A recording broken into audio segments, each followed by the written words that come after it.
This is AI.R. Artists in Residence Broadcasting, coming to you once a week from New York City. Hello, I'm John Cullum, and here is my best support and better half, Emily Frankel. Your wife. Yes. Well, today, John Cullum and I are going to trip back in time to a very, very, very difficult week, the worst, most complicated week in his career, I think. He was summoned to Boston secretly to replace Louis Jourdan on a clear day, only nobody knew it. And it was to be done very quickly. Maybe Louis knew, I don't know. I only know that we arrived in Boston and we were sneaked into Alan J. Lerner's suite in the Ritz-Carlton, I believe it was. Yes.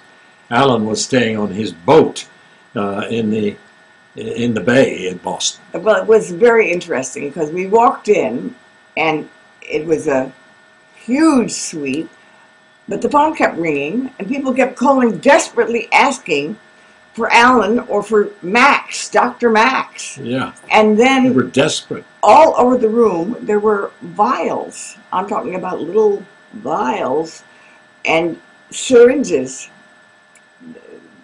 that had been used. I didn't notice all this stuff. Emily was there to Well, I was shocked. observe. I didn't know what it was. I was concentrating on trying to learn a play in 5 days. It was very tricky. John, you were wonderful. Well, thank you. How you managed to get through this, I don't know.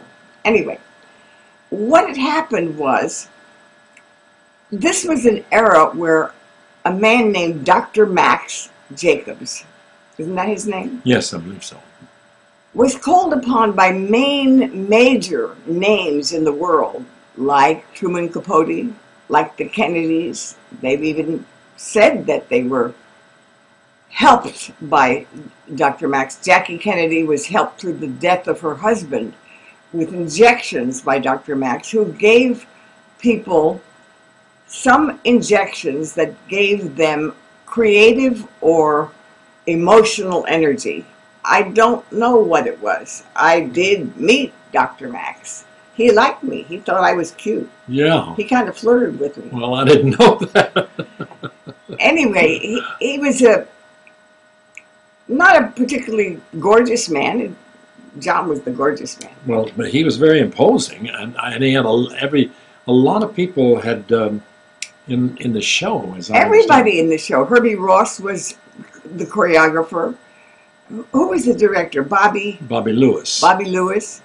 All of them spoke about their appointments with Dr. Max. Now, what we learned later on about a wonderful actor, Albert Decker. Yes. Who did away with himself in a kind of gruesome, strange way, was also a patient of Dr. Max. And he was a long-time patient, and he actually started doing injections for Dr. Max or for himself, or I don't know how that happened, but he was injecting people. Well, Dr. Max kept on telling me how he could help me. Well, I did not want to be helped. I found this whole thing very spooky. I'm glad you didn't tell me all this stuff. I had enough on my mind as it was, but I didn't know all that was going on. It was a strange thing, and we would be waked in the middle of the night. This is John still rehearsing hours, night and day working. I don't know what Dr. Max gave, but I heard from somebody who told Dr. Max that he had problems with his eyes, and Dr. Max said, "I can fix your eyes." And he gave this fellow an injection, and whoever it was, wore glasses. But for at least several hours, he could see without the glasses just as well as he had ever seen. Well, what was it? We don't know. We've heard it was enzymes. What are enzymes? What was it? Speed? It certainly kept people working for 24-hour periods without sleep. I'll give you an example from Alan J. Lerner. When I took the part, I was told that I could make any recommendations that I wanted to. And so I sat down with Alan J. and I would make a suggestion. He would send his assistant, Bud Whitney, out and say, I've already done that. he would call for Bud Whitney to go and look up something or a song that he'd written. I said, "My God, Alan," I said, how much of this material have you got?" He says, "Well, I wrote 2,500 pages. 2,500 pages for a play, a musical play.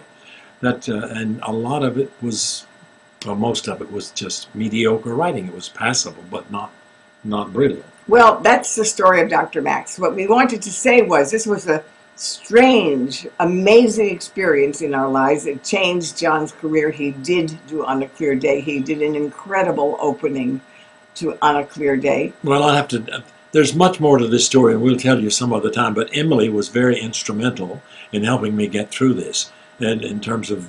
And we didn't go to Dr. Max for injections, so. I'm glad I didn't. You didn't, did you? No. Okay, I'm glad to find that out. In these talks, I keep finding out things about my wife I never knew. I'm a dear little innocent lady. Yes, I buy everything but the innocent. See you next week. Yes. This is AI.R. See you next week.